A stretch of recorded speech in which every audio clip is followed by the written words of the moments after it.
Namo sayang Adi Budaya, Namo Budaya. Terima kasih atas kesempatannya. Saya Feni hadir dalam acara Mutiara Iman.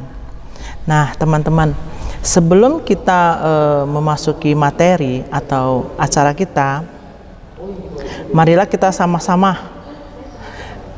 sama-sama semua bertanya pada diri kita sendiri, bagaimana keadaan batin kita hari ini?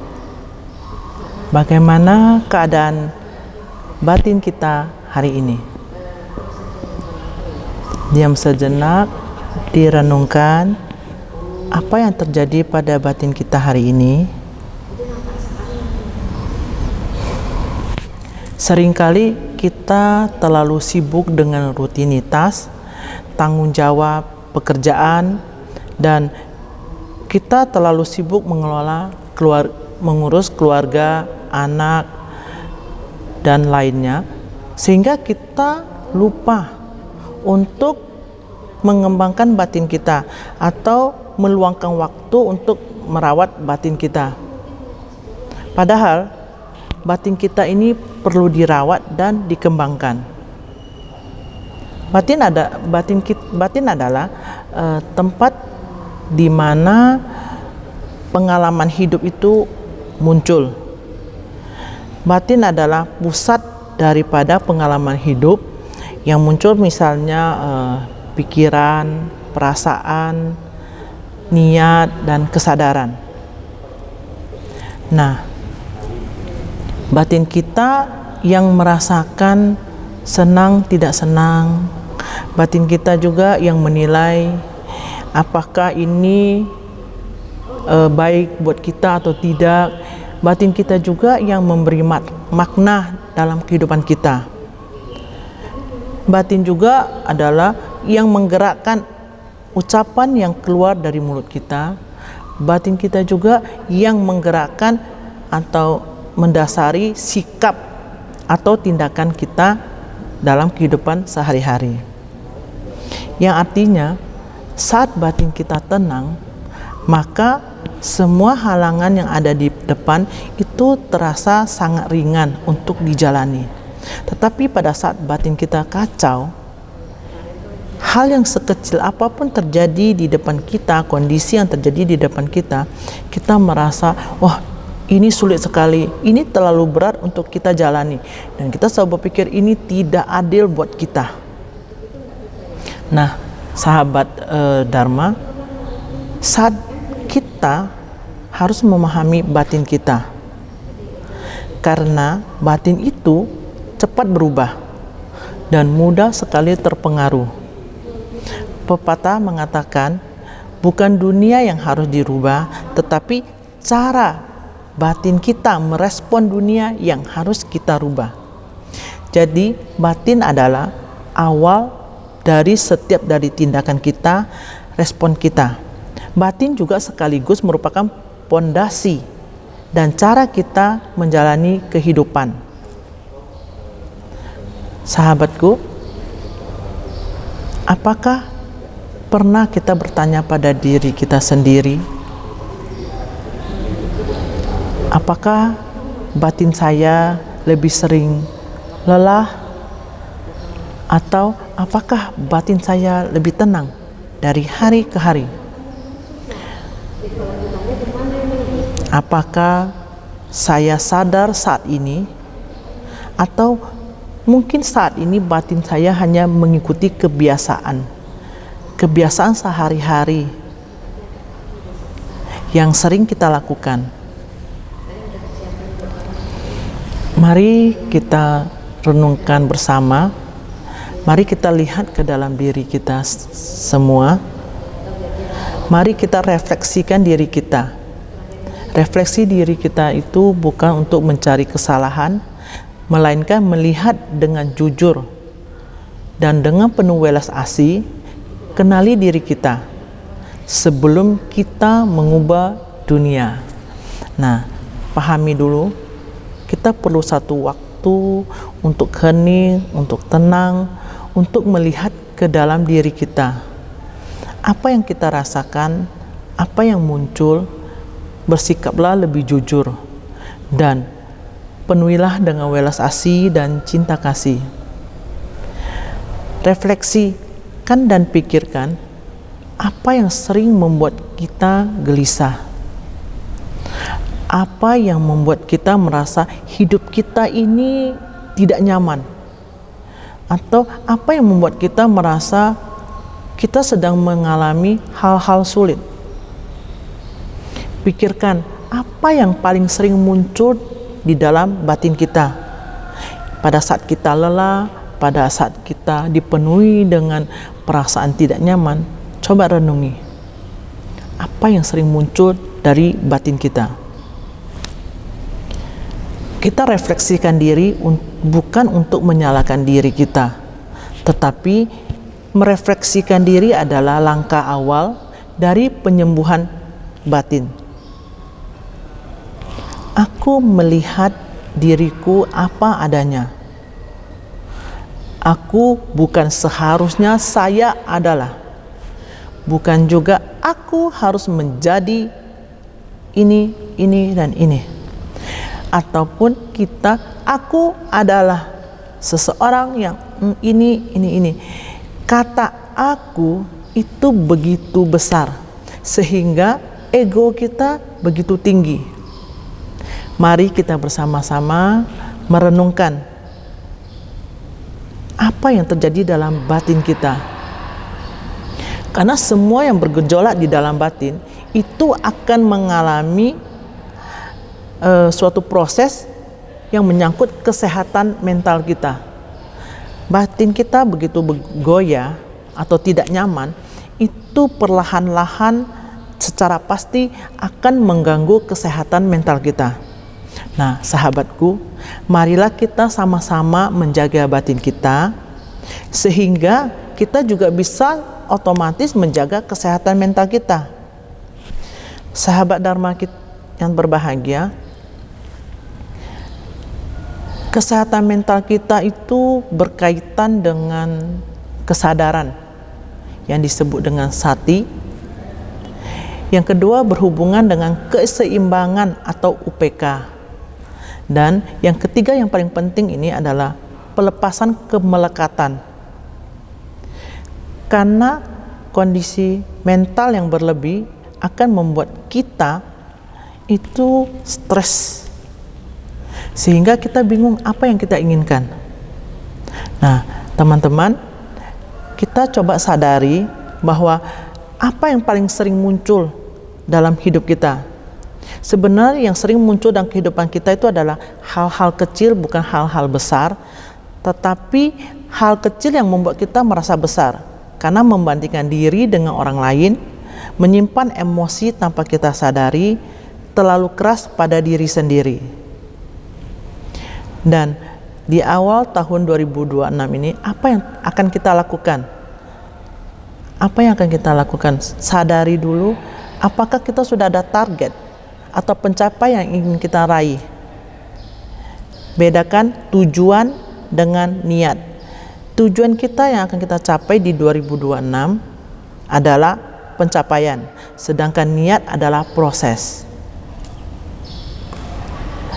Dan bagaimana kita memaknai hidup kita di tahun 2026 ini adalah kita tidak pernah gagal ataupun melainkan kita tidak pernah jatuh. Kita akan bangun dari setiap kegagalan yang kita hadapi.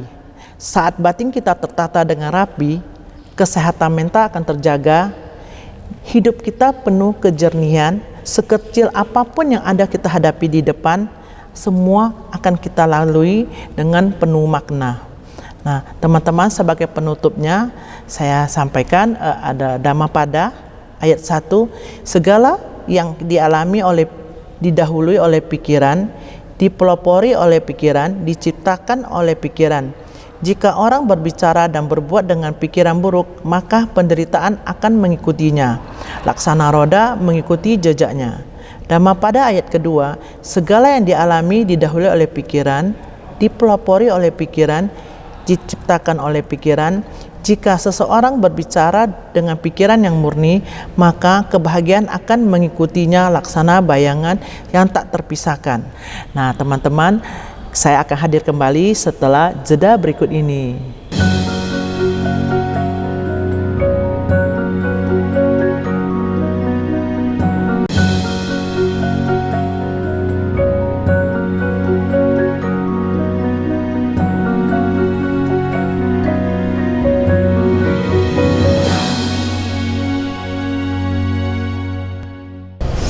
Halo teman-teman, kita jumpa kembali. Saya lanjut kembali. Dalam kehidupan kita, kesehatan mental itu sangat penting. Kesehatan mental itu menyangkut yaitu batin kita yang mengetahui, menyadari akan kesadaran atau yang bisa kita sebut dengan sati. Yang kedua adalah keseimbangan batin, yaitu UPK. Dan yang ketiga adalah melepaskan kemelekatan, melekat dengan segala sesuatu yang ada di sekitar kita dan mengakui semua adalah milik kita. Kita mempercayai, kita sendiri yang mempercayai atau pikiran kita yang mempercayai bahwa segala sesuatu tidak berubah dan semua adalah milikku. Nah, itulah yang membuat mental kita, batin kita tidak seimbang, sehingga kita sering sekali merasa hidup ini susah. Kenapa saya yang paling susah? Dan jika itu diulang-ulang, dipikiri terus, yang akhirnya kesehatan mental kita bermasalah. Nah, teman-teman, marilah kita sama-sama merenung. Kita perlu sehat mental sehingga kita dapat melakukan aktivitas-aktivitas positif lainnya. Jadi yang perlu kita perhatikan supaya kita bisa merasa nyaman atau seimbang, yaitu kita jangan membandingkan diri kita dengan orang lain. Dia adalah dia, kita adalah kita.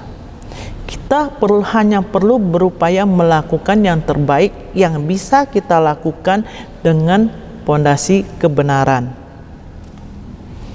sehingga kita tidak menyakiti orang lain ataupun diri kita sendiri.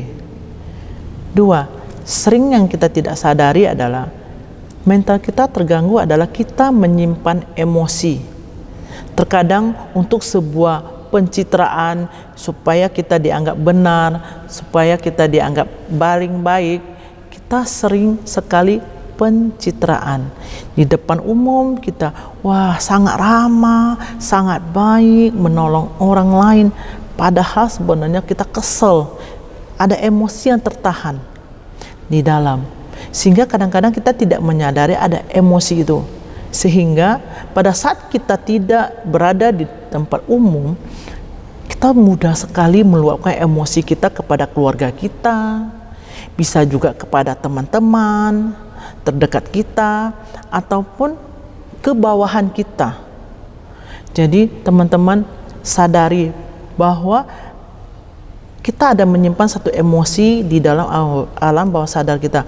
Maka untuk tidak menyimpan emosi atau emosi negatif di dalam tubuh kita adalah belajarlah melepaskan, melihat segala sesuatu apa adanya, tanpa harus ada pencitraan, tanpa harus ada embel-embel untuk dinilai orang lain baik, untuk hidup dengan kata orang lain, kamu baik, kamu bagus, kamu pintar. Jangan, hiduplah untuk diri kita sendiri, sesuai dengan apa yang bisa kita lakukan, sesuai dengan kemampuan kita, dan sesuai dengan apa yang kita pelajari selama ini.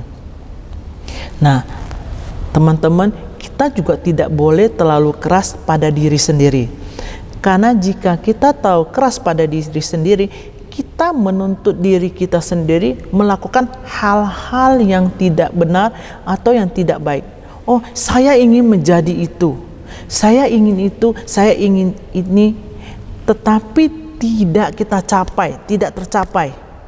Sehingga kita terus menyalahkan orang lain di sekitar kita dan menyalahkan diri kita akan ketidakmampuan itu. Jadi teman-teman, jangan terlalu keras pada diri sendiri. Cintailah diri kita. Cintai diri kita sebagaimana adanya diri kita. Kita tidak perlu harus hidup seperti orang lain. Mungkin saja kita melihat, oh si A bagus, si A baik. Mungkin saja si A melihat kita ini yang lebih baik. Orang selalu berkata rumput tetangga lebih hijau.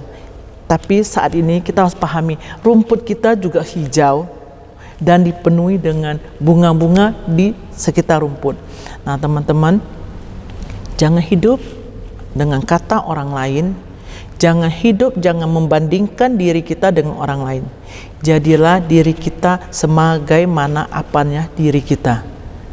Jangan menjadi diri apa adanya untuk sesuatu tujuan yang tidak baik.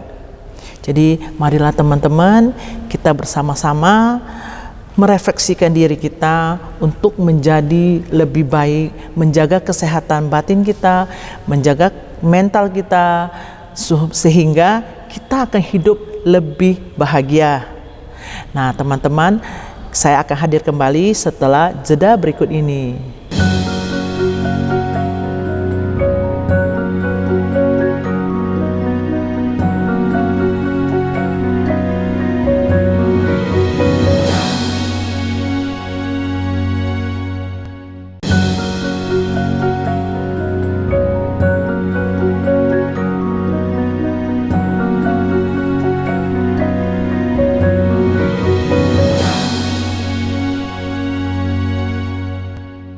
Teman-teman, saya kembali lagi setelah tadi kita sudah melewati, kita harus menyadari batin kita, lalu kita juga harus menjaga kesehatan mental kita. Nah, di sini dan saat ini dengan penuh kesadaran saya mengajak teman-teman kita semua, apa yang menjadi tujuan kita di tahun 2026 sebagai pembuka tahun. Nah, apa yang ingin kita capai sepanjang tahun 2026 sehingga kita dapat melakukannya dengan penuh kesadaran. Tujuan kita apa di tahun 2006? Tujuan adalah apa yang ingin kita capai. Nah, dan niatnya adalah proses bagaimana kita mencapai tujuan kita. Jadi teman-teman, di dalam hidup ini kadang kita bisa gagal, kadang kita jatuh, tetapi dari semua hal yang telah kita lalui, kita harus bangun kembali dengan kesadaran. Kita bangun kembali di mana kita jatuh, di mana kita gagal, karena kita tidak mungkin terus-menerus dalam kesalahan atau kegagalan. Proses pertama mungkin kita boleh salah, boleh gagal, tapi itu sudah menjadi pelajaran kita. Itu sudah menjadi pedoman kita untuk ke depan. Sehingga pada saat kita melakukan hal yang sama, kita bisa melihat, oh, kemarin saya jatuhnya di sini. Kemarin saya analisanya salahnya di sini. Kita pasti tidak mengulangi lagi. Nah, atau mungkin kita menyadari bahwa pilihan kita kemarin salah karena tidak cocok dengan kita. Oh, kemarin pilihan ini tidak pas buat saya, tidak sesuai dengan kemampuan saya, tidak sesuai dengan hobi saya, makanya saya salah. Mungkin kegagalan kemarin saya kurang mencari data, mencari informasi, mengkaji dulu lebih dalam. Nah, setelah kita mengalami kegagalan, itulah yang membuat kita sadar dengan penuh sadar, bangun kembali, kita lakukan lagi yang terbaik buat diri kita. Hidup ini sangatlah berarti. Jangan sia-siakan setiap waktu yang kita lalui, karena begitu semua itu berlalu, kita tidak bisa lagi kembali ke masa lalu. Sekarang kita di 2026, kita tidak bisa mengulang apa yang terjadi di 2025. Jadi yang berlalu kita biarkan berlalu, kita tinggalkan. Di 2027 atau tahun-tahun mendatang kita tidak tahu apa yang terjadi. Kita juga tidak perlu cemas. Yang perlu kita lakukan saat ini adalah, saya di tahun 2026 apa yang ingin saya lakukan, apa yang ingin saya capai. Tetapi untuk mencapai semuanya, ada satu kalimat yang sangat berarti buat diri kita, yaitu saat batin kita tertata, kesehatan mental kita terjaga, dan niat hidup jernih setiap hari, hidup penuh kesadaran setiap hari, sekecil apapun masalah kondisi yang ada di depan kita, semua akan memberi makna pada diri kita. Semua akan kita lalui dengan pikiran positif. Dengan berpikiran positif, sebuah energi yang membuat kita terus berpikiran positif, sehingga kita dijauhkan dari hal-hal yang negatif. Sahabat Dharma dimanapun Anda berada, saya doakan semoga di 2026 kita semua memberikan manfaat buat diri kita sendiri. Nah, sebagai penutupnya, yang ingin saya sampaikan, yang ingin saya ulang dari materi pertama, kedua, dan ketiga, yang ingin saya ulang adalah batin adalah awal dari segalanya. Dengan kesadaran, kita belajar melihat diri kita sendiri tanpa menghakimi diri kita, melihat lebih dalam diri kita. Dengan kebijaksanaan, kita akan menjaga kesehatan batin dan mental. Dengan niat yang benar, kita akan menjalani hidup yang jauh lebih bermakna. Semoga kita mampu merangkul diri kita sendiri dengan penuh cinta kasih. Marilah kita melangkah di 2026 dengan batin yang jernih, seimbang, penuh welas asih untuk mencapai tujuan yang ada di depan kita, yang kita nantikan di tahun ini. Saya berdoa, mari kita buka tahun 2026 ini dengan penuh sukacita, dan kita tutup 2025 dengan penuh keseimbangan bahwa kita akan melangkah jauh lebih baik dari tahun kemarin. Semoga semua makhluk berbahagia. Namo Sang Adi Budaya, Namo Buddhaya. Terima kasih, sampai jumpa.